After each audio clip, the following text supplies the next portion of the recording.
ஐநாவில் இஸ்ரேல் பிரதமர் பெஞ்சமின் நெத்தன்யாகு உரையாற்றிய நிலையில் பலரும் தங்களது எதிர்ப்பை பதிவு செய்யும் விதமாக அவையிலிருந்து வெளியேறிய காட்சிகள் வெளியாகியிருக்கின்றன.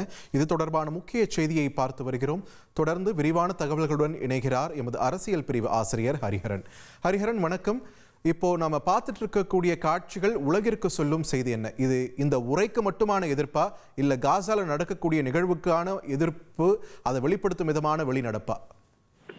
இந்த வெளிநடப்பு வருடம் அவர் பேசும்போது, இல்ல எப்பப்பெல்லாம் யூஎன்ல அவர் பேசுறாரோ, அது வந்து போர்க்காலமோ போர்க்காலம் இல்லையோ வழக்கமா நடக்கிற ஒரு வைபவம் தான் அப்படின்னு சொல்லி ஆகணும்.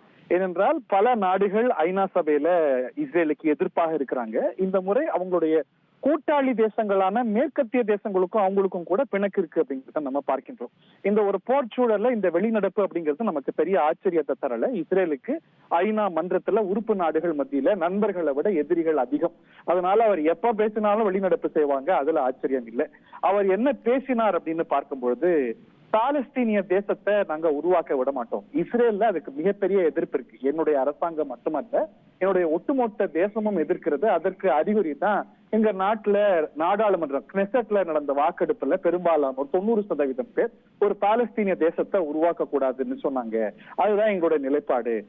ஜெருசலத்துக்கு பக்கத்துல ஒரு பாலஸ்தீனிய தேசத்துக்கு நாங்கள் என்ன பைத்தியக்காரர்களா என்ற கோணத்தெல்லாம் அவர் பேசினார். இது எந்த பேக்ராப்ல பார்க்கணும் அப்படின்னா, ஐநால ஜெனரல் அசம்பிளில ஒரு பாலஸ்தீனிய தேசத்துக்காக போடப்பட்ட தீர்மானம்.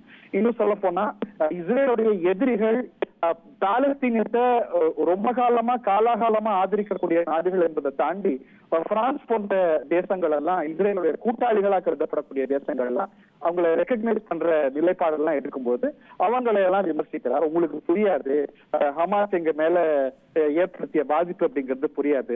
ஒரு 9/11 சம்பவத்துக்கு பிறகு நியூயார்க்குக்கு பக்கத்திலேயே ஒரு தாலிபானுக்கு நீங்க வந்து அல்கேதாக்கு ஒரு ஸ்டேட் கொடுத்தீங்களா, நாங்க எப்படி கொடுக்கணும் அப்படின்னு அவர் சொல்றார். ஈரானை எப்படி வீழ்த்திருக்கோம், ஈரானுடைய ப்ராக்சிஸ் எல்லாம் எப்படி வீழ்த்திருக்கோம், அவங்களுடைய நியூக்ளியர் ப்ராஜெக்ட் எல்லாம் எப்படி வீழ்த்திருக்கோம் அப்படிங்கறத அவர் பெருமிதம் கொள்கிறார். அதை தாண்டி அவர் எடுக்கக்கூடிய நிலைப்பாடு என்பது, நாங்க வந்து பாலஸ்தீனிய தேசத்தை அங்கீகரிக்க மாட்டோம், அது எங்களுடைய நிலைப்பாடு இல்லை. ஆனால் எங்களுடைய அண்டை தேசங்களோடு நட்புறவு தயாராக இருக்கின்றோம். அதுல சில ப்ராக்ரஸ் எல்லாமே அவர் வெளிப்படுத்துறாரு. உதாரணத்துக்கு பார்த்தோம்னா, சிரியாவோட நாங்க வந்து பேச்சுவார்த்தை நடத்துவோங்கிற ஒரு சூழலை இதுக்கு முன்னாடி கற்பனை கூட செய்து பார்க்க முடியாது. இப்ப அல்ஷாரா வந்த பிறகு அந்த நாட்டோட ஒரு செக்யூரிட்டி அரேஞ்ச்மெண்ட்டுக்கு பேச்சுவார்த்தை நடந்து கொண்டிருக்கிறது. அது ஒரு நல்ல திசையில போயிட்டு இருக்கு, அதுல முன்னேற்றம் ஏற்பட்டு இருக்கு. லெபனான்ல கூட அவங்க ஹிஸ்பல்லாவை கண்ட்ரோல் பண்ணாம அமைதி சாத்தியம் தான்.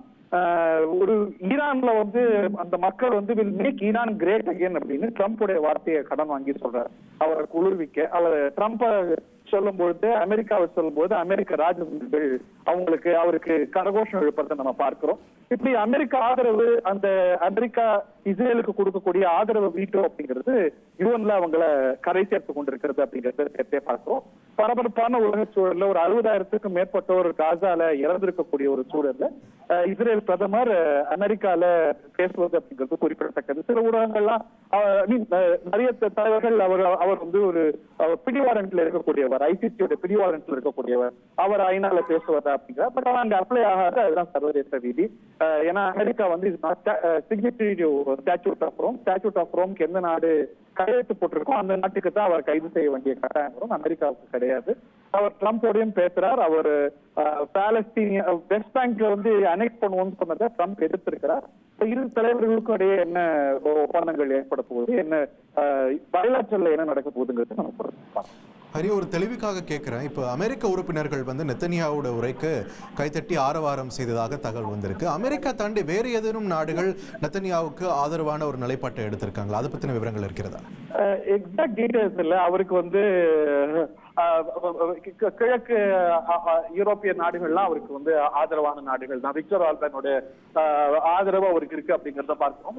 பட் எண்ட் ஆஃப் தி டே அவங்களுக்கு தென் அமெரிக்கால சில ஆதரவு தேசங்கள் இருக்கு. நம்ம ஒரு நடுநிலை எடுக்கக்கூடிய தேசம். அவர் he was also trying to sell another story.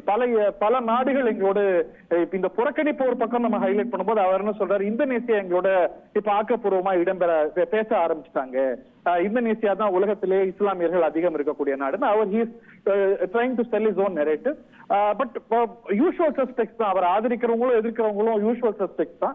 But இதுல கூடுதலா ஏற்பட்டிருக்கக்கூடிய மாற்றம் அப்படிங்கிறது யூரோப்பிய தேசங்கள், குறிப்பா பிரான்ஸ், பிரிட்டன் போன்ற தேசங்கள் இன்னைக்கு இஸ்ரேல் காசால் எடுத்திருக்கக்கூடிய நிலைப்பாட்டுக்கு கடுமையான எதிர்வினை ஆற்றி வர்றாங்க. பாலஸ்தீனிய தேசத்தை இதுவரைக்கும் அங்கீகரிக்காதவங்க எல்லாம் தொடர்ச்சியா அடுத்தடுத்து அங்கீகரிக்க ஆரம்பிச்சிருக்கிறாங்க அப்படிங்கிறதையும் பார்க்கிறோம். அது அவர் திட்டவட்டமா மறுக்கிறார். அதற்கான வாய்ப்பே இல்லை. ஒரு பாலஸ்தீனியன் ஸ்டேட்ஹுட் அப்படிங்கிறது இன்னைக்கு நான் ஸ்டார்டர் அப்படிங்கிறது தான் அவர் யூஎன்ல டிரைவ் பண்ணிருக்கக்கூடிய மெசேஜ்.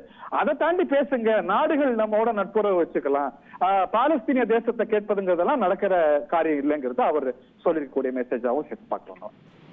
நன்றி ஹரிஹரன், உங்களுடைய விரிவான தகவல்களுக்கும் விளக்கத்திற்கும்.